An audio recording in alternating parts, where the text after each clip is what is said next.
جی doctor Abdul Ghani صاحب سے بھی ملاتے ہیں آپ کو، اپنا یہ کچرا کنڈی کے حوالے سے بات کرنا چاہتے ہیں۔ جی غنی صاحب بتائیں۔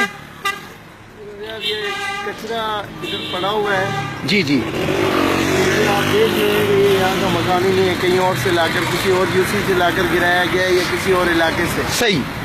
تو یہاں سے جو گاڑیاں ہیں وہ ان کو چاہیے کہ روزانہ کی بنیاد پہ کچرا اٹھائیں۔ اس کے برعکس ہمارے لوگ جن کو اتنی اویئرنیس نہیں ہے اچھا کہ اس کچرے کو وہ جلا کر ثواب سمجھ کر جلاتے ہیں، اچھا جبکہ یہ کچرا جب جلتا ہے تو اس میں سے کئی قسم کے ایسے کیمیکل ہیں جو کہ اڑ کر فضا میں جاتے ہیں، نہ پھر فضا میں جانے کے بعد صحیح وہ لوکل طور پر جو لوگ جو سانسیاں لے رہے ہیں جی جی ان کے اندر آکسیجن کے بجائے کاربن ڈائی آکسائڈ اور دوسری گیسز کو جو ہے نا ان کے سروں تک پہنچانے کا صحیح یہ ایک ذریعہ ہے۔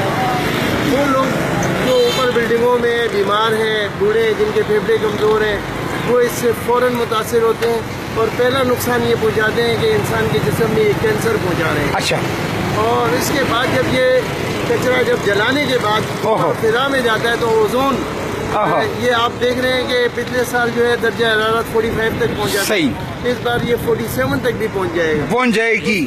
اس کی وجہ یہ ہے کہ یہ پولوشن سے جب یہ جاتا ہے آسمان کی طرف، اوزون کھلتا ہے، سورج کی کرنیں براہ راست ہمارے جسم پر پڑ رہے ہیں۔ اچھا تو دوسرا نقصان ہے اسکن کینسر کا۔ اچھا اسکن کینسر اس کی وجہ سے بڑھتی ہے کہ جب سورج ہمارے اسکن کو پہنچتا ہے۔ اچھا تیسرا نقصان میں آپ کو پہلے پوری بات بتا دیتا ہوں۔ تیسرا نقصان یہ کہ جب درجہ حرارت بڑھتا جائے گا تو گلیشیئر جو ہے یہ پگھلتے جائیں گے۔ برف جب پگھلتی ہے درجہ حرارت کی وجہ سے یہ سمندر اوپر ہوتے ہیں، سیلاب آتے ہیں۔ منتخب نمائندوں کو کیا پیغام دینا چاہ رہے ہو؟ منتخب نمائندوں کو نہیں بلکہ میں سب سے پہلے ماحولیات کی وزارت کو یہ پیغام دینا چاہتا ہوں اپنے توسط سے کہ خدا کے لیے 5 اسٹار ہوٹل میں آ کر بیٹھ کر اور ایک چائے پی کر سیمینار کرنے کے بجائے عام لوگوں میں آپ اویئرنیس ہو، آپ کا ایک ذریعہ ہے، میں اویئرنیس دے سکتا ہوں کہ یہ بیماری پھیلانے کا یہ سیلاب جو آتا ہے کیوں آتا ہے؟ درجہ حرارت جب بڑھتا ہے، گلیشیئر پگھلتے ہیں، برف پگھلتی ہے، یہ آتا ہے۔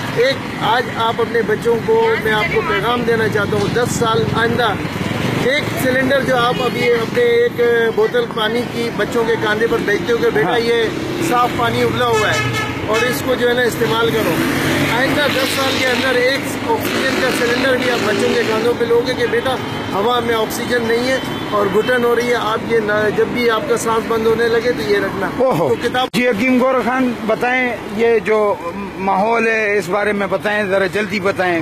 جناب یہ جو ماحول ہے جو چل رہا ہے سن 1947 سے آج تک، یہ حقیقت یہ ہے کہ جو ماحول پاس ہوا تھا وہ تیز بولیں، وہ جو ماحول پاس ہوا تھا اس وقت اس پاکستان کو ہم لا الہ الا اللہ محمد رسول اللہ کلمے کے مطابق چلائیں گے۔ پاک میری ماں بولتی تھی کہ ہم انڈیا کے ہیں، لوگ ہم سے پوچھتے تھے کہ آپ پاکستان جا رہے ہو تو پیشاب کہاں کرو گے، وہ تو پاکستان ہے۔ ہمارے نانا کا نام عبدالصمد تھا اور آج بھی پاکستان ہسٹری کا سینئر آدمی ہے عبدالصمد، 27ویں نمبر کا آدمی ہے جنہوں نے مسلم لیگ کی بنیاد ڈالی ہے۔ میرا نانا وہ اور میرا باپ وہ کہ حضرت علی رضی اللہ تعالیٰ عنہ کی اولاد سے ہیں ہم۔ خلافت، دیانت، بہادری ہمارے خون ریشے میں بھری ہوئی ہے۔ انشاءاللہ اس علاقے کا چپا چپا ہماری گواہی دے گا۔ اچھا ماشاءاللہ۔ دوسری بات یہ ہے کہ ہم یہ چاہتے ہیں کہ اللہ کا ملک پہ اللہ کا عذاب اس لیے نازل ہو رہا ہے کہ سب سے پہلے میں کہتا ہوں میرے گناہوں کی وجہ سے اور پوری عوام کے گناہوں کی وجہ سے صحیح ہم سب عوام سدھر جائیں اور اللہ کے قرآن پہ ہم آ جائیں، اور تاکہ ہم پوری دنیا کے لیے یہود و نصارہ کو دیکھو آج سر اٹھائے ہوئے ہمارے سامنے سینہ تان رہے ہیں۔ اچھا پوری دنیا میں مسلمانوں کی تذلیل ہو رہی ہے۔ صحیح۔ میں تمام دنیا کے مسلمانوں سے درخواست کروں گا، پیغام ان سب تک کے لیے میرا یہ پیغام ہے کہ سب ایک ہو جاؤ، پوری دنیا کے مسلمان ایک ہو جاؤ، صرف جنرل رحیل کو سامنے مت کرو، مجھے جنرل رحیل کا خادم بنا کر پیش کرو، میں یہود و نصارے کو بدماشوں کو ایسا خالیات سینہ دینے کو تیار ہوں ماشاءاللہ۔ اگر میں مسلمان ہوں، اولاد علی ہوں، اگر میرے اندر ایمان ہوا اور ان کا سارے کافروں کو اگر میں ان کے ایٹم بموں سمیت اگر ان کو نہیں پھاڑ دوں